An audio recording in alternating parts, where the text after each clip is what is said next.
Olá, amigos. Eu espero que vocês estejam bem. Vocês estão trabalhando conosco as orientações do irmão José, na psicografia de Carlos Bacelli, e nós vamos trabalhar o capítulo 41, que se chama A Dor. A dor. Quantos não são os que pedem para sofrer, a fim de que modifiquem a sua concepção das coisas? Quantos não são os que pedem para sofrer, a fim de que modifiquem a sua concepção das coisas? Existem, avaliem, isso aqui é uma pergunta que ele está fazendo para nós avaliarmos. Existem pessoas que pedem para sofrer a fim de modificar a sua concepção das coisas? Existem. E ele está perguntando isso. Quantos não são? Nós não estamos dizendo aqui se é a maioria, se é a minoria. Existem pessoas que pedem o sofrimento para modificar a concepção que ele tem secular, às vezes milenar, no seu estado íntimo. Tudo bem? Isso é para todos? Sim. E tem gente que não quer passar pela dor para fazer modificações. E nós avaliaremos. Será que sem dor a gente vai se modificar? Tem pessoas que se modificam, tem pessoas que não. Tem pessoas que pedem a dor porque sabem que a dor é remédio. Tem pessoas que entendem que não precisam de passar por ela, que dão conta de fazer o movimento de mudança sem se agredir, por exemplo, com a dor. Ah, Emerson, mas toda dor é um movimento autoagressivo? Claro que não. Mas muitas vezes a pessoa se agride, por quê? Porque ela agrava. Ela agrava. Vou pegar um exemplo. Eu estava com um amigo que ele estava pesando lá os seus 135 quilos, um pouco mais alto, ele tem 1,80m, 1,85m. E aí eu falava com ele, meu filho, a gente precisa de controlar a forma de alimentar, faz uma caminhada, começa a controlar um pouco, porque os joelhos não aguentam, o quadril não aguenta, e eu estou falando de uma estrutura óssea. Sem falar das questões internas, olha, uma hora o coração grita, uma hora, às vezes você faz um esforço a mais, o pulmão não aguenta, vamos... mas está difícil demais e tal. Mas não conseguia abrir mão de alguns excessos na área da alimentação, principalmente na área do açúcar e da gordura, do açúcar dos doces e da gordura das carnes. Mas ele ali, um dia, ele me ligou, ele estava embarcando, e meu telefone estava tocando, eu estava no consultório, o telefone estava tocando, ele entrou em pânico no avião, que já estava taxiando. O avião voltou, porque ele teve crise de pânico. Desceram com ele, o levou para o atendimento médico. E aí, lá no atendimento médico, me ligaram, me falando do estado que ele estava, porque ele estava tendo uma crise de pânico e faltando ar, frequência cardíaca dele completamente alterada. E aí, a hora que me ligou, eu falei assim, se vocês... Ele está em condições de falar? Tá, então encaminha para o cardiologista dele. Ele tem um cardiologista, encaminha para o cardio. Nem não trouxe para mim, não. Eu não sou médico. Leva para o cardio e vão ver a avaliação que ele vai fazer. O cardio estava no hospital, levou para o hospital, e aí começou a monitorar, já chegou, já estava esperando, começou a monitorar. Bom, enfim, e depois dos tratamentos, ter feito isso, aquilo e tal, orientação do médico. Meu filho, você precisa diminuir o peso que você está. Você está se agredindo. Não faz isso consigo. Não faz isso consigo. Você está com 47 anos. Olha o que você está fazendo consigo. Aquilo que a gente conversava em terapia, adiantou? Não adiantou. Ô, gente, mas eu estou dando um exemplo deste porque nós somos assim. A gente inúmeras vezes é ensinado, a gente é aprendido, a gente é orientado a fazer o certo. A gente só não faz. Se a gente não faz o certo quando está em vias de fazermos por orientação, o próprio irmão José coloca para nós, e aí a gente acaba utilizando, atenção, o método pedagógico da dor. Ele coloca isso aqui no livro. Em outro capítulo, o método pedagógico da dor. Eu estou dando este exemplo e nós avaliemos em outros contextos da nossa vida, em quais situações, quais envolvimentos, quais pessoas, como estava o nosso estado íntimo, como estava o nosso estado físico, como estavam as nossas questões mentais, o campo do discernimento, da autoavaliação e da avaliação do contexto. Inúmeras vezes a gente sai atropelando situações para atender os nossos deslizes de passado. E aí ele continua para nós. Somente a dor com as suas fortes tenazes, ou seja, com a sua persistência, com a sua insistência, é capaz de arrancar certos espíritos da indiferença a que se acolhem. Somente a dor é capaz de nos tirar de determinados sofrimentos que a gente se enquadra. E aí, eu quero lembrar para vocês, andai enquanto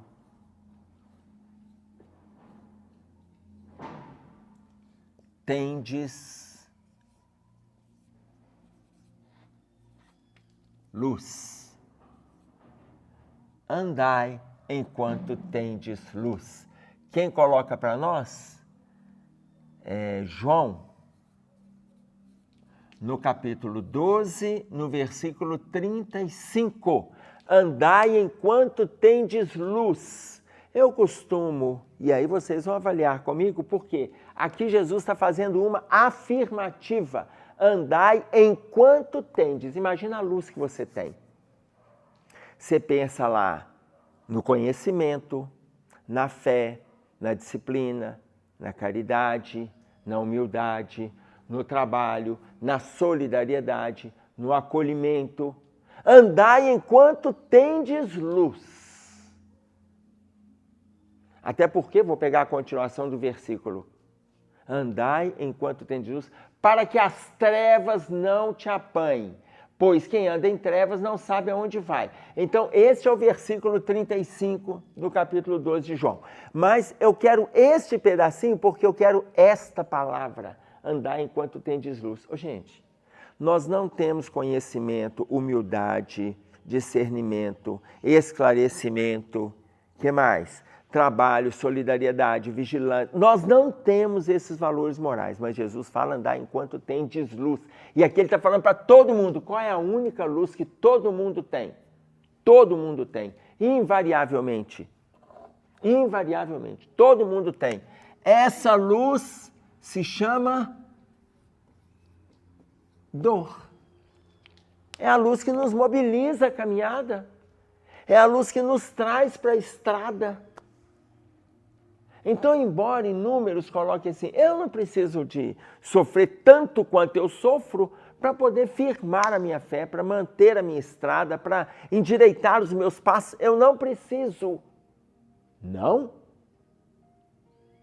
Se nós dessemos conta de caminhar o tempo todo só pelo discernimento, o que é certo, o que é errado, o que pode, o que não pode, o que deve, o que não deve, se dessemos conta, não sofreríamos. A gente acaba sofrendo. Andar enquanto tendes luz. Ou seja, enquanto a gente tem dor. Caminhamos enquanto a gente tem dor. E aí ele continua.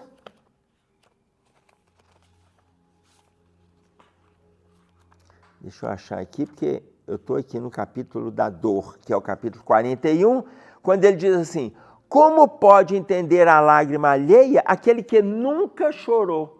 Como que a gente vai entender a dor daqueles que sofrem se a gente também não vivenciou nenhum tipo de dor? Uma das formas da gente entender a dor do outro é saber que nós também temos dor. Nós também temos dor. E aqui, atentemo-nos para termos o cuidado de não achar que a nossa dor é a maior dor do mundo. A nossa dor é a pior, a nossa dor é a mais grave, a nossa dor é a mais pesada. Parou com essa conversa. Porque a dor, ela é de conformidade com aquilo que a pessoa dá conta, que as costas dela aguenta carregar. Deus não coloca, a gente conhece o ditado, uma cruz maior no nosso ombro que a gente não dá conta de carregar. A dor do outro é aquela que ele está dando conta de carregar. Não é mais pesada do que ele dá conta. Mas, às vezes, ele dá um peso maior, então ele passa a ter uma dificuldade. Nós, muitas vezes, damos o peso maior para a nossa dor. A gente passa a ter dificuldade de carregá-la. Porque a minha dor pesa X, eu digo que ela é X ao cubo, então a dificuldade é minha. E aí ele insiste, aí ele coloca para nós, os que insistem em relação ao próximo, em seu posicionamento insensível, estão sim pedindo para vivenciarem a mesma experiência provacional que os compele a necessária mudança. Quando a gente é insensível em relação ao outro, é como se estivéssemos pedindo para vivenciar aquela mesma experiência provacional que os compele a mudança. É como se a gente dissesse assim, eu no seu lugar já teria feito isso. A gente tem um tal de falar, se fosse comigo... Gente, se fosse conosco, o sofrimento que ele está tendo, nós também teríamos de um outro jeito. Porque aquele contexto é dele, aquele problema é dele, aquela vivência é dele, a experiência é dele, a maturidade é dele. Veja, o problema é nosso, a experiência é nossa, a maturidade é nossa. Então, cada um com a sua dor. A gente tem um tal de falar assim, se eu estivesse no seu lugar, eu faria isso, isso e isso. Se fosse comigo, eu faria isso, isso, isso. Ah, se eu estivesse nesse contexto. Ah, se eu tivesse. Porque a gente acha que se a gente tivesse, ia acontecer exatamente o que está acontecendo com ele. Isso nunca acontece. Nunca acontece. Porque cada um tem uma maturidade, cada um lida de forma diferente com aquilo que está ocorrendo. Ok? A lei divina não relega ninguém ao ostracismo. A lei divina não isola ninguém. A lei de Deus não isola ninguém. E aí entra o nosso papel. Eu estou sempre acompanhado, nunca isolado. Os outros também estão. Quando não de encarnados, estamos com os desencarnados. Inúmeras vezes com os dois. Por mais te escondas, a mestra invisível da dor haverá de encontrar-te para te sabatinar, verificando o teu aproveitamento das lições recebidas. Por mais te escondas, a mestra invisível da dor vai te sabatinar. A gente vai ser interrogado pela dor. A gente vai ser interrogado, verificando o teu aproveitamento das lições recebidas. Veja, eu não preciso nem de ficar atento à dor do outro, porque eu já tenho as minhas. E pelas minhas eu serei questionado. Mas eu não serei questionado pelas observações e as decisões que eu tomaria se estivesse no lugar do outro. Porque o lugar é do outro. O lugar é do outro, não é meu. Está claro isso? É melhor, pois, que te mostres a vida de peito aberto. É melhor que te mostres a vida de peito aberto. Vocês vão lembrar uma colocação de Carlos Drummond de Andrade, quando ele fala que a dor é inevitável, o sofrimento é opcional. Quando ele fala isso, Carlos Drummond de Andrade nasceu aqui em Minas, 1902, em Itabira. Viveu conosco aqui 85 anos. Veja bem, desencarnou em 1987, fez farmácia, só entrava na farmácia para comprar um analgésico, alguma coisinha, nunca trabalhou na área dele, mas ele teve o envolvimento de fazer o curso superior e depois se dedicou à literatura. Graças a Deus ele se dedicou. Nada contra os farmacêuticos, mas em vez dele ser um farmacêutico, ele foi o escritor, o literato, o poeta. E ele colocava para nós que a dor é inevitável, o sofrimento é opcional. A dor é inevitável, o que ele está dizendo? Todo mundo tem dor. Todo mundo tem dor. O sofrimento é opcional não quer dizer que a dor não vai trazer sofrimento. Quer dizer que a conotação do sofrimento cada pessoa que vai dar. Toda dor gera sofrimento. Toda dor gera sofrimento. Tá claro? Se toda dor gera sofrimento, eu posso dar um peso maior ou menor, de conformidade com a minha maturidade, com a minha aceitação. Não é aceitação de comodismo, é aceitação de resignação. A aceitação de comodismo é de preguiça, de desânimo, de apatia. A aceitação de resignação é aquela que sabe que precisa passar, mas ele está lutando. Esse é o resignado. Ok? Não temas sofrer com o sofrimento dos teus. Familiar sofre. Não temas sofrer com o sofrimento dos teus. Você também pode sofrer? Pode. Mas olha, entenda que você faz a melhor parte por eles, mas você não tem que sofrer por eles ou com eles, cada um no seu grau de sofrimento. Cada um no seu grau. Não temas sofrer com o sofrimento dos teus. Por isso é que no parágrafo anterior ele coloca, te mostres a vida de peito aberto. Ah, mas ele vai sofrer, vai, ele é meu filho. Aí o que Emmanuel coloca para nós? Todas as criaturas sofrem. No cadinho das experiências necessárias, todo mundo sofre. Acabei de falar com vocês que toda dor gera sofrimento, porque toda dor é luz. E através dela, em contato com ela, a gente vai sofrer. E Emmanuel afirma isso também, todas as criaturas sofrem. Quando Carlos Drummond de Andrade fala o sofrimento é opcional, ele não está dizendo que tem condições a gente passar pela dor sem sofrimento nenhum. Não é isso. É que a gente não deva dar uma conotação maior ainda do que aquela que a gente já está vivenciando na estrutura natural daquela dor. Aí Emmanuel coloca, todas as criaturas sofrem. Mas, olha a frase, olha a continuação da frase de Emmanuel. Poucos sabem sofrer como cristãos agradecendo a Deus. Poucos sabem sofrer como cristãos agradecendo a Deus. Por quê? Porque a gente assume revolta, indignação, mau humor, mudança de estrutura íntima, emocional, psíquica. Por quê? Porque a gente está com uma dor que está gerando sofrimento. Todo mundo sofre. Não existe aquele que é melhor que a gente, que ele não tem sofrimento. Estamos na Terra, gente. O mundo é de provas e expiações. Então não tem como não ter sofrimento nesse planeta, não. E é até ilógico, com tanto problema no planeta, tanta dificuldade, tanto transtorno, a gente viver completamente feliz. Provavelmente a gente está alienado. Então, para sairmos da alienação, a gente entende que existe, mas eu não posso sofrer junto com o outro. Não da forma. Eu posso sentir, eu posso me sensibilizar, eu posso acolher, mas eu não tenho como fazer diferente. E sofrer no lugar dele. Não te esquives de compartilhar a experiência difícil a teus afetos mais próximos estejam, a que teus afetos mais próximos estejam expostos.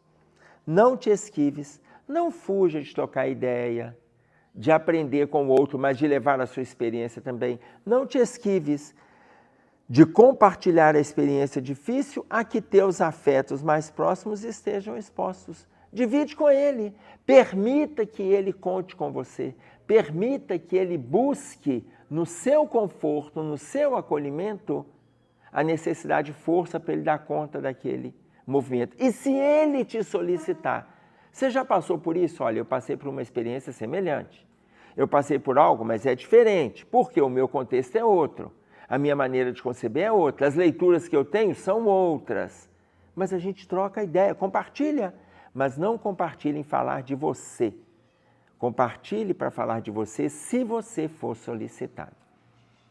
E ele fecha dizendo, se sofres por causa da dor de alguém, não carece sofrer por tua própria dor.